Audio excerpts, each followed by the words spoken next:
Good evening and happy Black Friday. Welcome In the Sulky. I'm with the most interesting man in harness racing, owner, trainer, driver, most interesting man, international man of mystery, Pete Kleinhans. Thanks for being with us tonight. Well, thank you, Justin. I don't know how to respond to that. I don't know if that's quite right, but I appreciate it. I'd like to say hi to my lovely girlfriend, Colleen, watching at home, along with my son, Quinn. I really appreciate their support, even though they couldn't be at the track tonight. Master promoter, also Pete Kleinhans. Now, you're here tonight competing in Race 2, the GSY Amateur Series, with Crazed in Lindy, second last week behind the runaway winner, but 7 lengths clear of third. You get post 10 tonight, though. So what's the plan?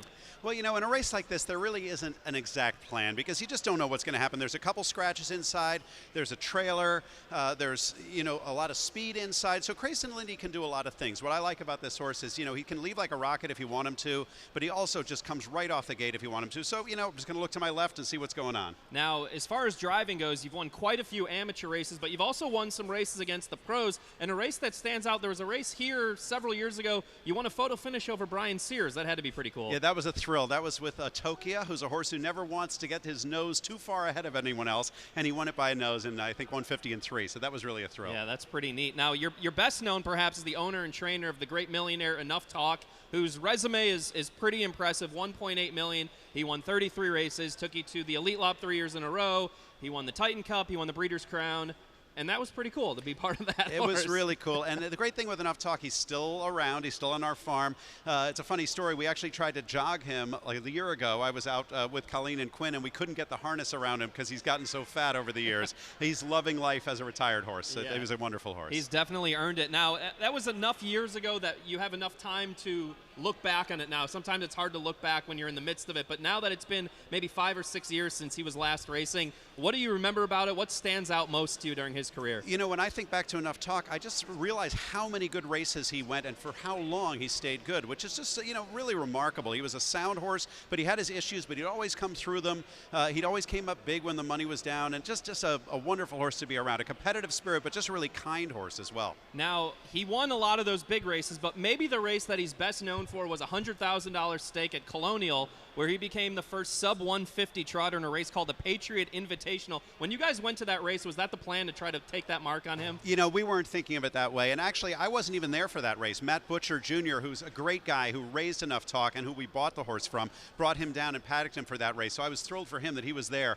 I had a feeling after the three-quarter clocking was so fast that he was going to break the record, though. Now, last year when Sebastian K went sub-150 at Pocono, a lot of people were kind of saying he's the first horse to really go sub-150 because they really shortchange Enough Talk because at Colonial it's a one-turn mile. Do you think that Enough Talk has really been disrespected in that way? You know, in some ways, there's absolutely true that they always put an asterisk on his 149 and 3, and you'd always hear people say, well, no one's really done it except this. But, you know, he had a bunch of great races in very fast times on mile tracks as well. So, you know, it doesn't matter. It would all have been in the past now, no matter what. So it's not anything that you still look back on and you know, think he didn't get enough credit for doing that? No, I mean, he won a couple Dan Patch Awards. It was a thrill of a lifetime, so no complaints. There you go. Now, I did call you the most interesting man in harness racing. That's because you've got a few different interests outside of harness racing that are pretty interesting. I'm told the newest venture involves raising organic chickens? Yes, I have a farm out in western New Jersey in Flemington where we have organic chickens. We also have lamb and beef,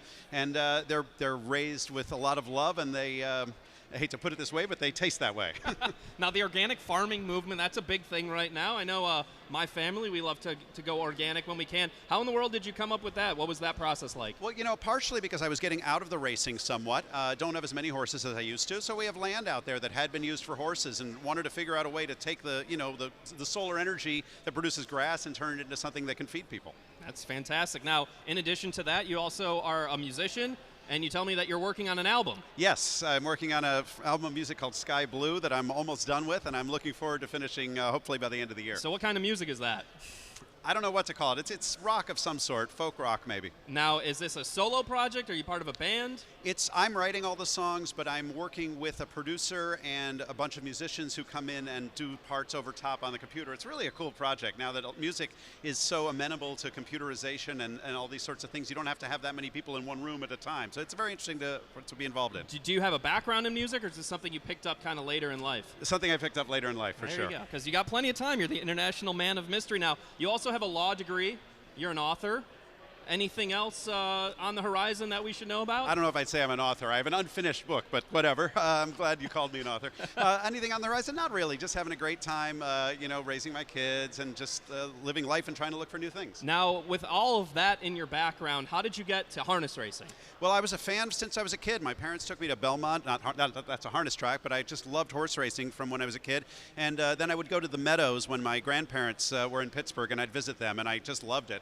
I remember you had to be 10 to get in, and I was 9, and I always wanted to go, and they sort of snuck me in. So I've been a fan ever since. That's a story that so many of us share, kind of sneaking under the gate or placing a bet when people weren't wagering. Now, speaking of wagering, you're definitely a guy that is known to place a wager or two. Looking at the card tonight, obviously we like Crazed and Lindy in race 2, but are there any other horses that jump off the program at you that you want to push to the people tonight? Sure. I like the 4 Weekend Getaway in the 6th quite a bit. This is a horse coming in from Saratoga, and I really think she is dropping significantly in class here. She was in a non-winners of 4,900 last 4. That can always trick you when it's last 4 because many more horses are eligible to that than a last 5 condition. She's in a non-winners of 5,000 last 5 here. I think she's dropping. I think it's a slightly soft field for David Miller, and I like her in the 6th. That's a good 7-2. That's one of the Dash for the G-Notes races. We'll talk about that in just a little bit with Hollywood Hayden. Anything else that you like tonight? I like Jersey Strong, the 5 in the 10th race. Another shipper coming in from Philadelphia. I think that non-winners of 15,000 condition was pretty tough there, and she ended up first up in a tough trotting event there. I think in this field she fits very well. Very good. So a couple picks from Pete Kleinhans. You might get his album. You can go out and buy some food from him.